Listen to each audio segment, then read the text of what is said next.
n'y a plus de questions?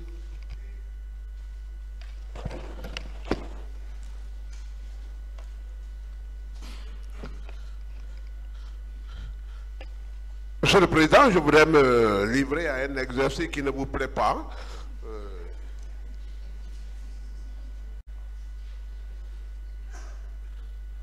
Ce monsieur, et puisque le procureur Camara El-Hadj Sediki s'est évertué très subtilement à le faire,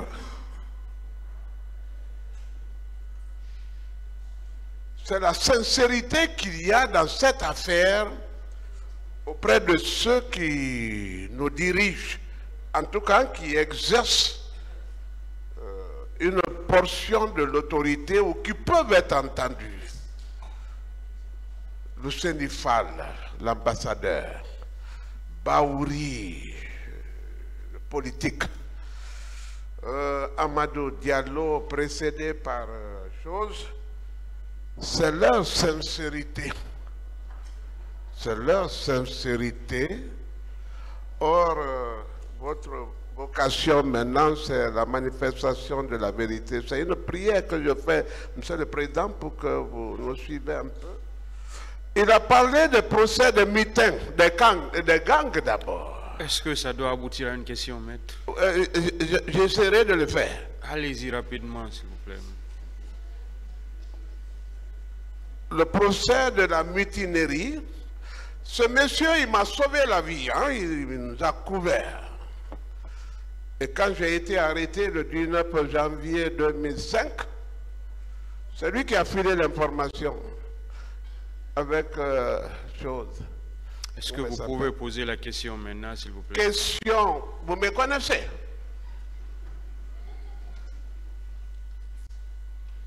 Est-ce que vous le connaissez? Oui, absolument. Je connais Maître Paul Yomba Nkrumah depuis fort longtemps. Une autre question? Votre jugement sur moi? Maître Paul Yomba est un avocat célèbre que j'ai connu depuis le procès Alpha Condé. Lorsque les avocats qui avaient été commis, qui avaient atterri dans la salle de la cour d'appel ici pour défendre Alpha Condé se sont déportés parce qu'ils estimaient qu'il n'y aurait pas eu de procès équitable quand ils ont posé ils ont posé le préalable. C'est Maître Paul Yomba Nkrumah et Maître Maurice Lamné Kamano que le juge Mamadou Sylla avait désigné d'office pour défendre Alpha Condé. Alpha Condé ne voulait pas les sentir tout au début parce qu'il se disait que c'est des avocats de l'État qui avaient été donc envoyés par l'État. C'est bon, M. Gallo, s'il vous plaît. Une autre question, maître? Pas de question. Il est promotionnaire à ma femme. Merci.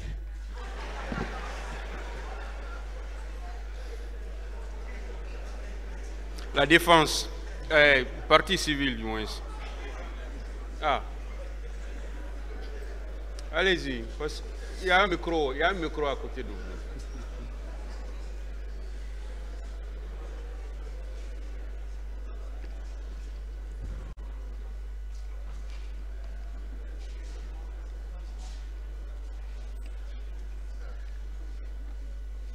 Bonjour, Monsieur Diallo.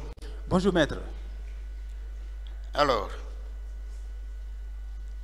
moi je ne vous ai jamais vu physiquement, mais votre voix grave... J'ai pas bien compris.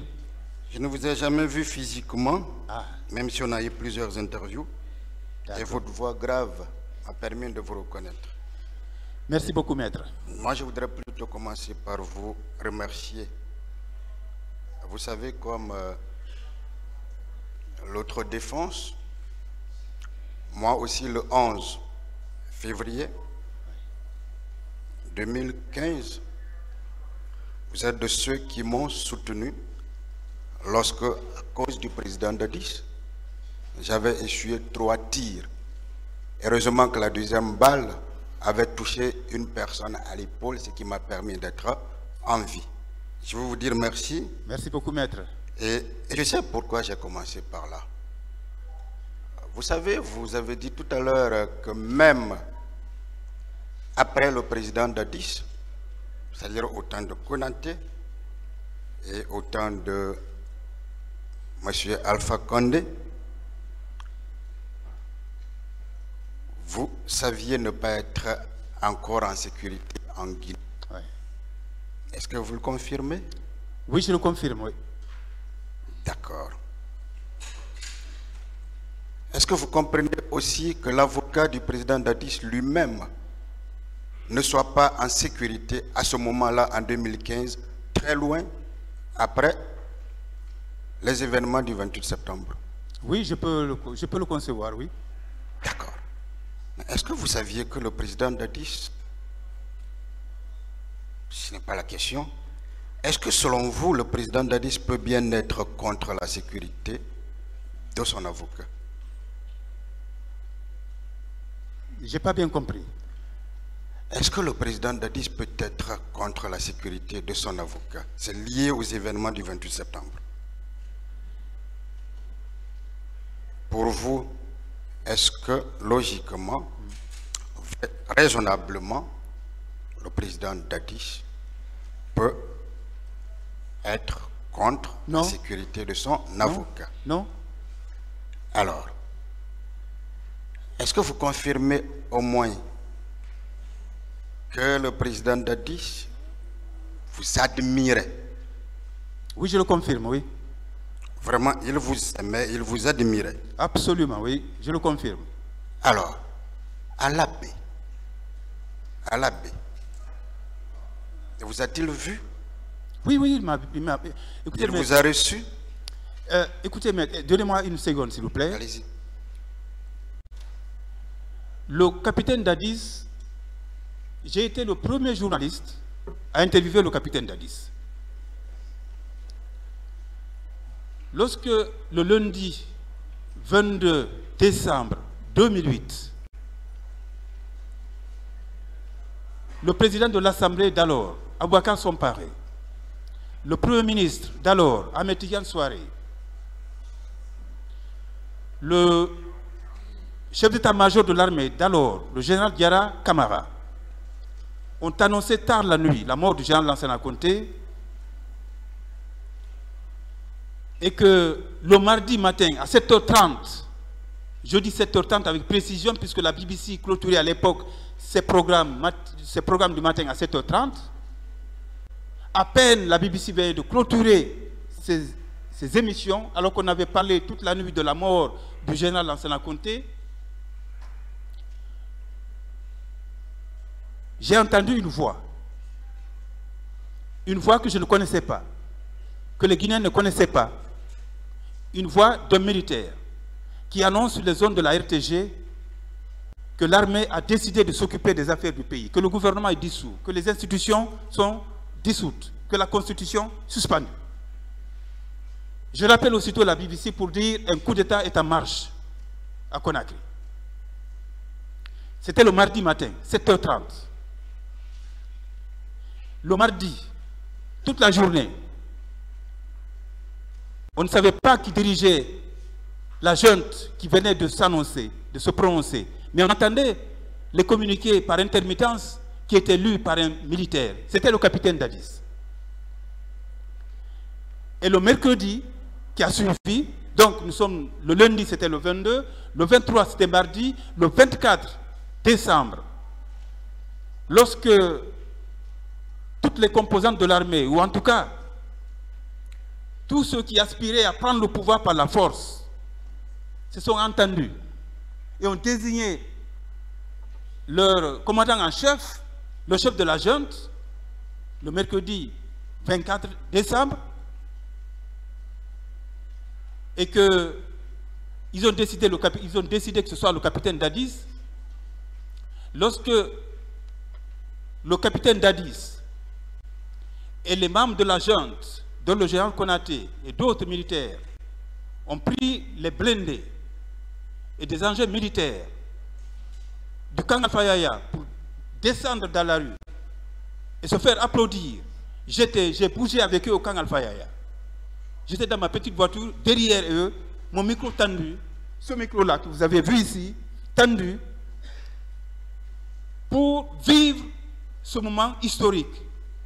La chute du régime, parce que c'est ce jour-là, pour moi, d'ailleurs, que le régime est tombé. Parce que c'est ce jour-là que toutes les composantes de l'armée ont dit, se sont accordées sur la personne qui allait diriger la junte militaire, le capitaine Dadis. Et le soir... C'est bon, s'il vous plaît. La question... Est-ce que votre question a été répondue? Merci, Monsieur le Président. Et il m'a même aidé à faire des économies de questions. Alors, on va toujours rester avec vous. Selon vous, et de manière très personnelle, l'homme que vous aviez l'habitude d'interviewer, est-ce qu'il était enthousiaste à vous recevoir pour être interviewé à tout moment? Absolument, absolument, absolument. Est-ce que vous sentiez en lui qu'il était pour le journaliste que vous êtes et donc pour les journalistes par analogie? Absolument, oui, je le dis, je suis certain. Alors, Monsieur Diallo, est-ce que vous pensez que cet homme-là, puisque vous dites devant ce tribunal que vous avez été victime de violence, vous avez même été victime de coups, est-ce que vous pensez que cet homme-là peut être à l'origine de cela? Est-ce que le capitaine Dadis, à l'époque, maîtrisait sa garde? Est-ce qu'il maîtrisait vraiment la garde présidentielle? Vous avez écouté tout ce qui a été dit ici. Et je sais qu'au camp militaire à l'époque, il y avait une sainte pagaille. Est-ce qu'il maîtrisait la garde? Il devait. S'il ne le maîtrise pas, il devait, je le dis aussi, il devait maîtriser la garde. C'est évident, parce que c'était le chef suprême de l'armée. Moi, je ne dis pas que c'est lui qui a commandité, je ne dis pas que c'est lui qui a commandité le matraque. Non, je ne le dis pas. Mais c'est sa garde. Mais je suis certain, je vous dis avec assurance, avec certitude, que sa garde m'a traqué et c'est cette traque qui m'a obligé à m'exiler. Mais je ne dis pas que c'est le capitaine Dadis, que c'est du fait directement du capitaine Dadis. Alors, vous dites, en tant que partie civile, que vous ne dites pas à ce tribunal que le président Dadis est celui qui a commandité ce qui vous est arrivé. Est-ce qu'au moins vous le confirmez? Oui, mais c'est ce que je dis, maître. C'est-à-dire que... C'est pour ça que je parle de confirmation. Non, c'est ce que je dis. Je ne dis pas que c'est lui parce que je n'ai pas eu d'informations émanant qui me disent, qui confirment que c'est lui. Parfait. Les informations que j'ai eues, c'est sa garde présidentielle qui me traquait. Ça, c'est ce que j'ai eu comme information. Ce sont des informations que vous avez reçues. Oui, mais la garde présidentielle... Oui, absolument. Et cette garde présidentielle-là n'a pas réussi à vous traquer. Heureusement d'ailleurs. Heureusement, puisque vous avez quand même réussi à quitter le pays. Le pays, oui. On est d'accord. Alors, dites-moi, vous avez dit tout à l'heure que l'armée, il y avait une pagaille dans l'armée. Et en bon historien, vous êtes remonté dans le passé. Pensez-vous que c'est la faute exclusive, j'insiste sur le mot, exclusive, du président Dadis, que l'armée connaissait de la pagaille? Bon, ce que j'ai pu dire à ce niveau, c'est que vers la fin du régime du général Lansana Conté, on a vu, je ne sais pas si vous étiez ici, beaucoup de mutineries. Et c'est à l'occasion d'une de ces mutineries d'ailleurs que j'ai connu le colonel Claude Pivy, que je suis allé interviewer au camp, lorsqu'on l'appelait le chef du village. Et à l'époque, le colonel Claude Pivy, vous le rencontrez dans la rue, vous avez la diarrhée. Excusez-moi. Parce qu'il avait maîtrisé la capitale. Il maîtrisait les différentes unités. Peut-être même que je peux dire qu'il avait le pouvoir. Je suis allé, à l'époque, n'importe qui ne pouvait pas s'aventurer au camp Alpha Yaya. Je suis allé avec quelques journalistes, dont Sana Sadiane, qui travaille pour la West Africa Radio Démocratie, Alassane Silla, qui travaillait pour le service anglais de la BBC, et moi-même, c'est moi qui avais pris les contacts pour rencontrer le colonel Claude Pivy dans un camp militaire où tout le monde ne pouvait pas s'aventurer. Donc je dis qu'il y avait une pagaille, parce que cette pagaille a commencé vers la fin du régime de Lansana Conté, avec les mutineries, avec l'implication des officiers dans le trafic de drogue, de cocaïne, des officiers de police aussi. Vous savez que des avions avaient commencé à atterrir à Farana et à Boké. Et que lorsque le capitaine Dadis est arrivé, il s'est attaqué aux narcotrafiquants. Il s'est attaqué aux narcotrafiquants. Il a arrêté des officiers de police et de l'armée pour normaliser ce pays. Il a voulu rapidement donner de l'eau, de l'électricité.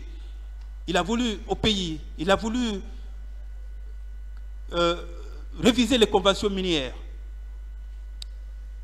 Je pense qu'il était, en ce moment-là, il était de bonne foi. Puisque je sais que votre question va dans ce sens-là. Je pense, en âme et conscience, qu'il était de bonne foi au début. Mais je dis que très rapidement, il a été rattrapé. Il a été rattrapé par la Guinée. Oui, la Guinée rattrape tous ceux qui gèrent. Que vous soyez ministre, que vous soyez directeur, que vous soyez président, vous arrivez avec de bonnes intentions. Quelques mois après, les intentions changent. Est-ce que c'est vous qui avez changé ou est-ce qu'on vous a fait changer?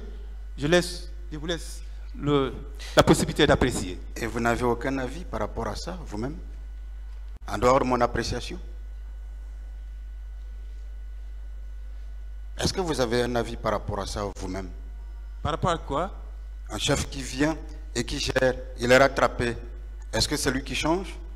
Est-ce que ce sont les gens autour de lui qui l'amènent à changer? Oui, c'est... Est-ce que vous avez, vous, un avis personnel? Je pose la question parce que c'est ce que j'ai constaté depuis que j'observe la vie guinéenne, la vie politique. Regardez, lorsque le général Lansana Conté est arrivé en 1984 au pouvoir, il a dit, nous sommes arrivés, il a dit à Kindia, nous sommes arrivés pauvres. Celui qui d'entre nous demain voyait quelqu'un d'entre nous demain riche, c'est qu'il a volé. Le général Lansana Conté a dit ça à Kindia.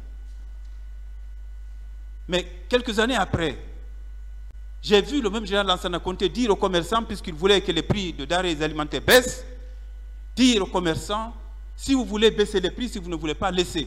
Ma femme ne va pas au marché. C'était plus la même personne. Il avait changé ou on l'avait fait changer? Je vous remercie, monsieur Diallo. Merci beaucoup, maître. Je vais vous revenir, on ne sait jamais. Merci beaucoup, maître. Monsieur le Président, honorable assesseur, merci. Je termine.